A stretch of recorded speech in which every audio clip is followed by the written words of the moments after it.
Narito na ang balita mula sa GMA Integrated News. Hindi pa raw panahon para gamitin ang Mutual Defense Treaty sa pagitan ng Pilipinas at Amerika. Sinabi yan ni Pangulong Bongbong Marcos kasunod ng banggaan ng resupply ships ng Pilipinas at mga barko ng China Coast Guard sa West Philippine Sea kung saan 4 na Pilipino ang nasugatan.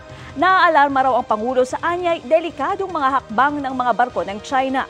Pero patuloy raw na makikipag-ugnayan ang bansa at ipapabatid ang mga pagtutol nito. Sa pahayag ng US State Department, muling iginiit ng Amerika na saklaw ng Mutual Defense Treaty ang anumang pag-atake sa puwersa ng Pilipinas sa South China Sea. Narito naman ang iba pang balitang binabantayan ng GMA Integrated News. House Committee of the Whole inaprubahan na ang resolution of both houses number 7 na nagsusulong ng economic amendments sa konstitusyon.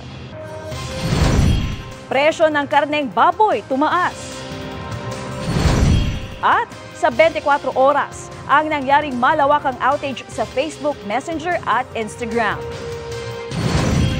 Para sa mas malaking misyon at mas malawak na paglilingkod sa bayan, ako po si Katrina Son ng GMA Integrated News, ang News Authority ng Pilipino.